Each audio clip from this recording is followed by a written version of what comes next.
Hello, welcome to Kitchen Basics 101, where I teach you the bare bone basics as if you've never cooked a day in your life from the perspective of a mom. I'll tag the video. I made this chicken, but you can totally use rotisserie chicken if you want to. And we're going to make cheese enchiladas. And I'm really excited. And I'm going to use pre-made sauce, but I'll tag here my homemade enchilada sauce, and you can use that if you want to. But I love this sauce from Sprouts. It's not like sponsored or anything. I just bought it at Sprouts and I really like it, but I didn't have enough sauce last time. So for my dish today, I'm going to use 2 bags. Step 1, if you're using a rotisserie chicken, is take some chicken off of the bone. This is 2 breasts that I roasted, so you're going to need to shred it. I know there's going to be tons of people in the comments saying shred it with a mixer, which is great. If you want to dirty the mixer, do that. You could shred it with your hands, which might be what I do, is put some gloves on and shred it with my hands. You can shred it with 2 forks. That always works too. This is cold out of the fridge, so it's a little bit harder to shred. If you shredded it when it's hot and fresh out of the oven, it's a little bit easier. So I could have done that.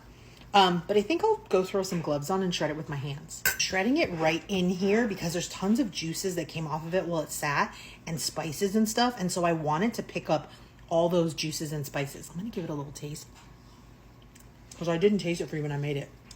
Yum. Oh, that's good. That would have made a great dinner. Yummy. That turned out great. So I'm just going to peel it all up. You could also use a cutting board and a knife, and you could slice it up into chunks. I prefer shredded, but chunks work too. All right, I'll be back. I shredded it all up and I tossed it in the remaining oil and seasonings at the bottom, and look at how incredible. Oh, so exciting. Step 1 is always to prep all the ingredients. So our sauce is already here. I have our chicken shredded up.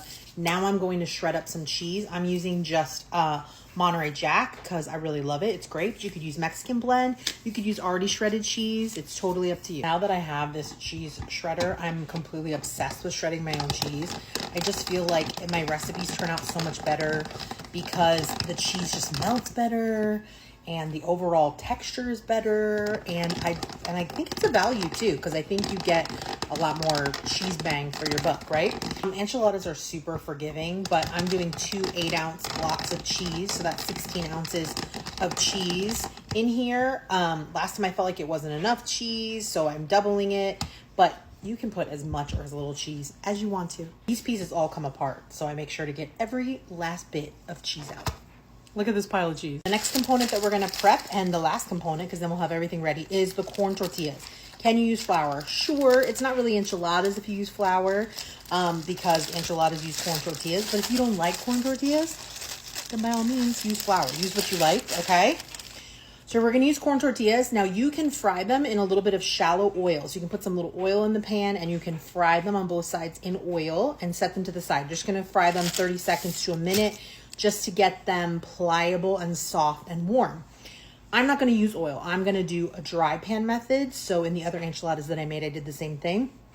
You're just going to put them in a dry pan. I do them 2 at a time, and we're just going to warm them up. Here I am. I just have a dry pan. I have the heat on high, and I have 2 tortillas, and I'm just going to flip it. Flip it. You can totally use tongs here. And I just want to get them warm. So like I said, 30 seconds, maybe on a side, then flip it, 30 seconds. Just going to get them warm. Time for assembly. So step 1 is you're going to get a baking dish. This is like a 13x9 baking dish, but honestly, you can use whatever you want that has sides, because it's going to be saucy and cheesy and melty, right? That has sides. Oh, and this is why we wear an apron, because I just splattered all over myself. Did you guys see the apron that my friend gave me? My friend Loanne from Venice Nail Lounge. I'll tag them. The best nails here in Vegas. Okay, so I'm going to put my sauce here on one side of my dish. Okay, quite a bit of sauce. Take a warm tortilla. You dip it in the sauce so it gets a little saucy.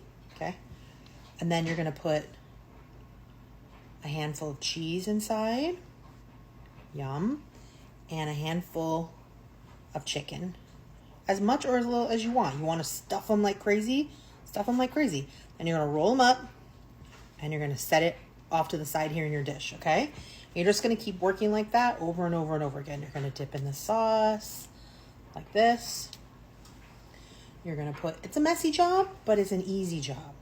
Okay, we're going to put a handful of cheese.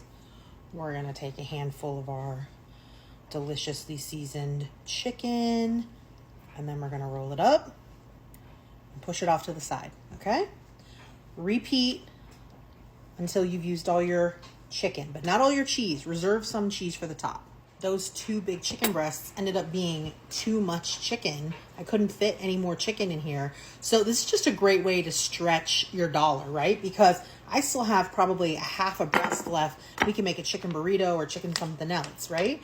I don't have any more corn tortillas, or I might make a second dish of enchiladas. So now that they're all in here and they're all wrapped up, I'm going to take that second packet of sauce, which I was missing last time I did this. I'm going to put sauce over the top of all of our enchiladas here. I think I have 16. Yes, 16 enchiladas here. The amount of chicken could have easily made 24 enchiladas, in my opinion. There's definitely enough chicken left to make another 6, maybe more, but definitely 6. So I'm going to cover it with sauce. Beautiful. I'm just going to spread that sauce around a little bit, down into all the nooks and the crannies here. Make sure everyone has a good amount of sauce. And then the most important part, we're going to top with cheese. And we have lots of cheese. Like I said, I could have easily made more enchiladas with how much chicken and cheese I had. If I had more tortillas, I could have probably sketched out another 2 or 3 with the cheese, but probably another 6 with the chicken, or at least 4. But never in the history of ever have I said that there is too much cheese, because there's never been too much cheese. So we're going to put cheese all over the top. I'm going to put this in a 375 oven because that's what I got going on right now, but you could do 350. 375 for just like 15, 20 minutes till everything gets bubbly and melted and delicious. Everything here is cooked, so you're not worrying about any of that. You just want it to be completely hot through and bubbly and maybe a little cheesy gooiness on top. So throwing it in the oven, be back in 20. 375 for 15 minutes, and then I put it under the broiler. So I just turned my broil on my oven and I moved it up to the top rack and I broiled it for like 4 or 5 minutes, and like it looks incredible. Let's get a fork. Let's dive in. Should you wait for it to cool off? Yes. Are we gonna? No. Look at this freaking bite of cheesy chickeny. Do you see the smoke coming off? It is smoking. Let's not completely burn our faces.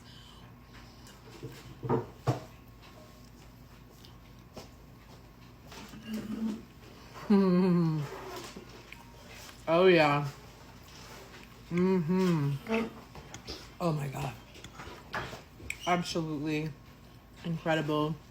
Topping wise, you could do salsa, you could do crema, which is like a thin sour cream. You could do sour cream. Traditionally, I think there's lettuce. I don't really like warm lettuce, but I'm definitely gonna put sour cream on my portion. These are amazing. Go make some chicken cheese enchiladas.